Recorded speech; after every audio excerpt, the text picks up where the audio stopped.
Hey Harmonizers, it's time for a Mustang update with Cadbury, showing you the progress that he's making. We're going to start off with showing you how the nose boops are going really well, and then progressing to actually doing some first touches on his neck and things like that, so it's going really well and progressing.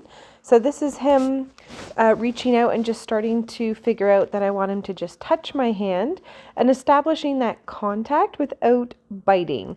So he wants to grab my mitten a bunch of the time, and I'm looking for a moment when he doesn't go to bite my hand is the ideal part.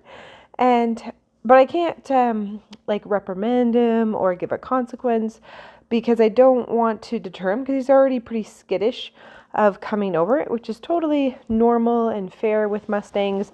They're not really sure about this human and what are they doing? Are they going to hurt me?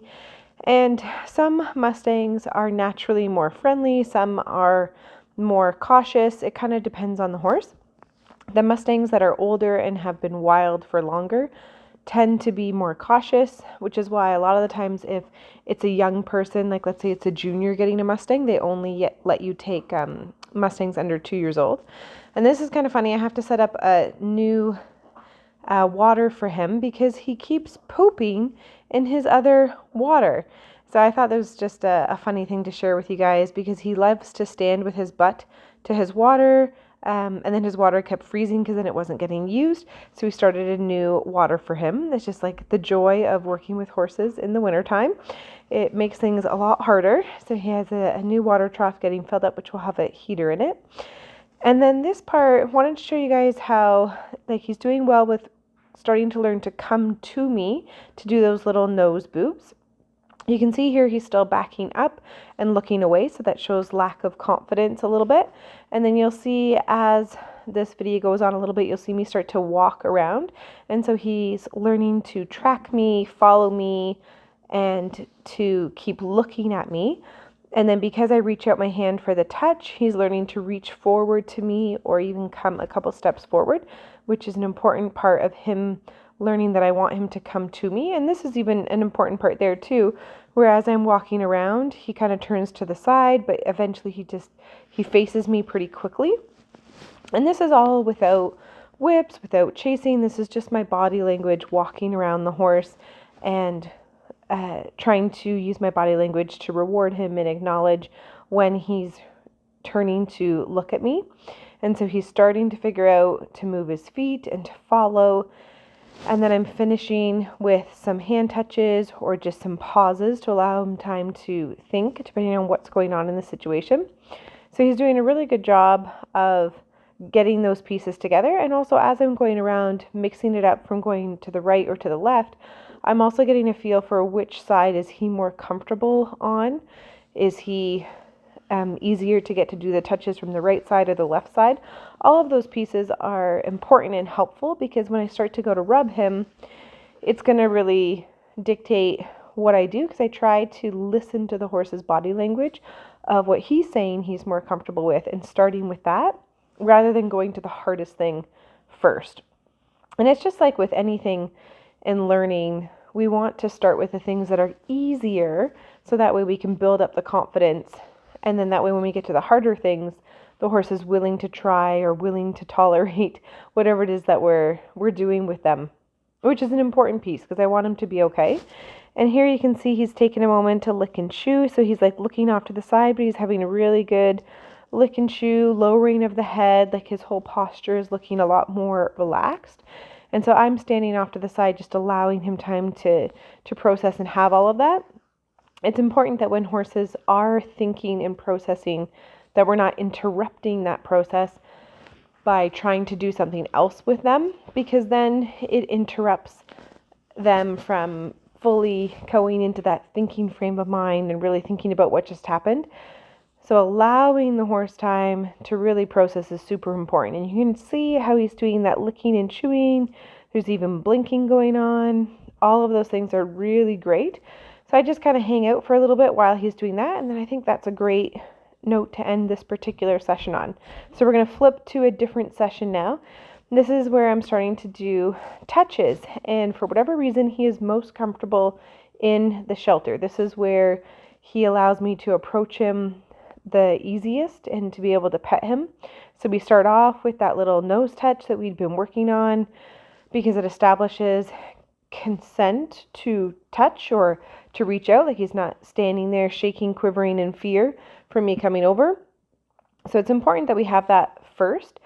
But when he's in the shelter, he tends to stand nicely, and then I'm able to reach over and touch.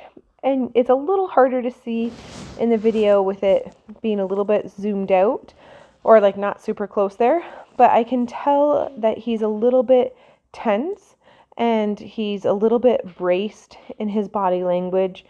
And so I have to be careful about not to do too much. So this would be one of those scenarios of you can accidentally blow up a horse if you don't pick up on those subtle signs of tension. And especially like he's in a corner, I'm super big pregnant, there's a water trough behind me. The water trough that's there had been used for putting hay in, but it's frozen into the ground. So even though we're not using it for that purpose right now, it's stuck there. So I can't move it out of the way because otherwise that would be a great safety thing to move it out of the way. I don't know, maybe be okay if I fell into the water trough, I'd be okay. But it's stuck there. So I go in and I pet a little bit. And then because I don't want to overwhelm him and cause him to blow up or get super flighty, I do a little bit of petting. And then I go out of the shelter and go off to the side. And you can see I have a lunge whip that I had brought out with me just in case I felt intimidated. Or I guess intimidated is not the right word, but if I felt that there was the chance that he might explode, that it'd be safer to use the lunge whip to touch first. I'll often do first touches with a lunge whip because it gives more distance. It lets me stand further away from the horse. It makes my arm longer, but I'm like, oh, okay, he's okay with this. So I just kind of took it off to the side because I don't need it with him. I wasn't feeling the need to do that with him. So he's standing pretty nicely, and I'm being careful not to do too much. I'm just petting gently. I'm picking up on signs of tension in him as I start to go down his neck, or as I come up around his eyes, he's okay. But if I go up too much towards his ears, he gets even more tense and he brings his head up more. He's not too sure about that, so I'm careful about the ears, going too close to them. And then we will start to work on those things. Like I kind of go up towards his poll area, which is between the ears, and then I come back down and I go back to places that he likes. But you can see when he brings his head up really taut in a tight arch, that's him kind of saying, just so you know, like warning, that bothers me. So I do a little bit and then walk away and allow him time to process and think about that it was okay. There was no me trying to hurt him or anything like that. And when he shakes like that and does the lick and chews, that's him really thinking, processing, coming off of adrenaline and stress, realizing like, oh, okay, like that was a little bit stressful, but I'm okay. Nothing bad happened.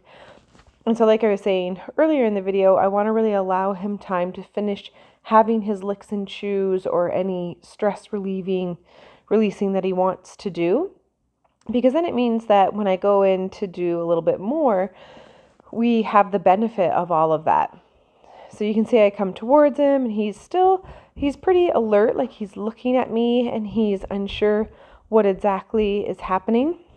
And he just kind of stands for the most part. He's learning to trust me enough that he'll stand there, but he's definitely still alert and present about what's going on. But I guess being in the shelter for him, for whatever reason, is his kind of happy place. He likes to stand with his butt towards the wall. And part of Mustang taming for me is just reading that body language of, okay, like this is where the horse is most comfortable, so we're going to work with him here where he's most comfortable. Rather than trying to be like, okay, like I'm Lindsay and it's going to be on my terms and the way I want to do things. And there has to be some listening to the horse and figuring out, where do they say to start, or where do they say which direction they want to stand, all of those little pieces, because we want to try to help them feel comfortable. And then as we gain that trust, you're going to see things are going to progress pretty quickly into some much bigger steps.